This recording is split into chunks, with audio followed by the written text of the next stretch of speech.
président directeur de la TFM. Donc on voit que la télévision en tout cas s'investit beaucoup dans la lutte récemment.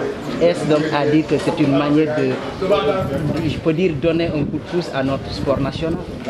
Oui, d'abord, bon, aujourd'hui c'était un événement. Luc Nicolaï a vraiment un maestro de la lutte qui a fait énormément de choses. J'étais content d'assister à la signature de l'accord entre le groupe Futur Média et Luc Nicolaï & Co. Et je pense que c'est un grand moment parce que la télévision aussi c'est pour le spectacle. Et nous avons parcouru le spectacle. Luc Nicolaï aussi a fait ses preuves au niveau du spectacle. Donc oui, c'est une grande signature et je me réjouis et nous mettrons tous les moyens à leur disposition, vraiment techniques, humaines, et vraiment tout ce qu'il faut pour réussir cette mission. J'encourage tout le monde et je pense que bon, c'est un grand moment aussi pour le groupe Futur Média qui va s'agrandir et nous reviendrons bientôt sur tout ça. Bon, je pense que les gens n'avaient pas compris parce que la licence n'a jamais été retirée. Donc quand je suis allé au CNG, j'ai déposé mes papiers en bonne et due forme comme le règlement l'exige. Et ma licence m'a été restituée sans problème. Le constat aussi a été fait, la lutte, certains disent qu'elle est en train de mourir de sa belle mort.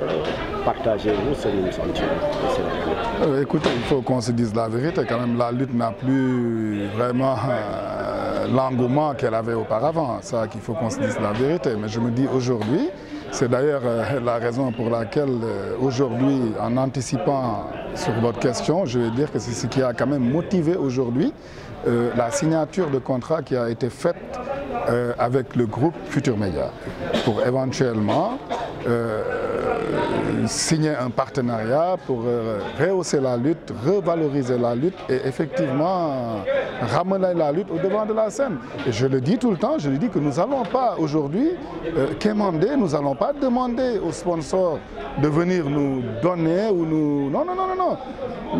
La lutte est l'un des meilleurs supports, et sinon le meilleur support au Sénégal. Nous allons œuvrer, le groupe Futur Média et moi, pour que les sponsors viennent à la lutte, nous demander à adhérer à la lutte comme nous le faisions d'antan.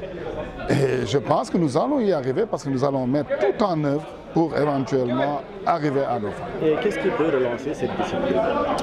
Mais c'est ce que je vous dis. Déjà, les lutteurs en sont conscients. Ils savent qu'ils ont beaucoup fait quand même. Ils ne sont pas exempts de tout reproche.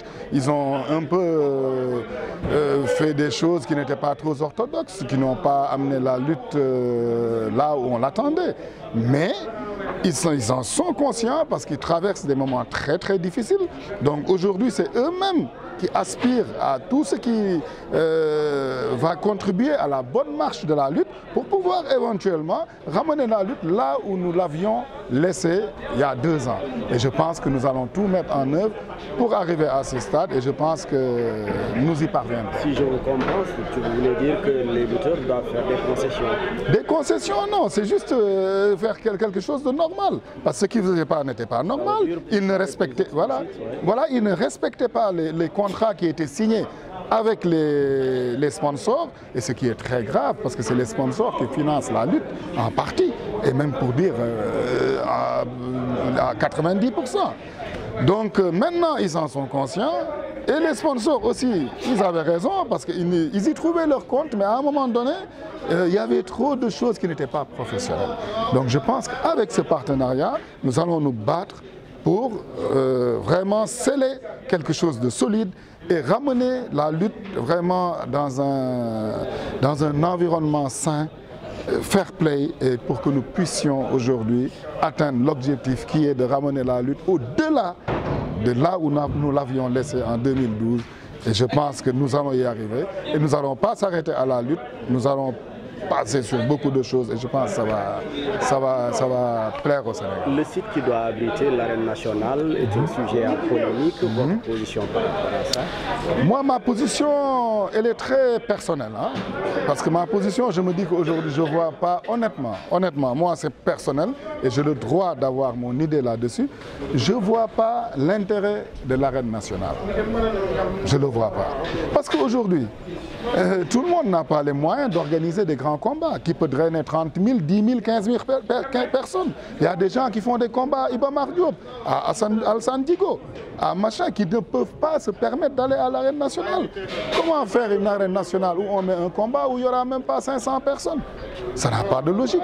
Je pense que les infrastructures existantes, je pense que même s'ils veulent faire l'arène, ils peuvent le faire, mais l'existant qui est là, qu'ils puissent aménager, mais il y a des stades omnisports. La lutte quand même, je pense qu'ils peuvent aménager un endroit que les gens continuent à lutter dans les petits stades qui sont Alassane Djigo, Iba Mar Diop, le stade Demba Diop. Mais bon, l'arène nationale, moi je ne vois pas l'urgence, honnêtement, de l'arène nationale. Vous êtes retourné sur le terrain de la lutte, qu'est-ce qu'on a de ça? Des choses grandioses. Non, ce n'est pas de secret, mais je pense que ça va se traduire en acte. Ça va se traduire en acte. Vous allez innover comme à l'accoutumée. Merci.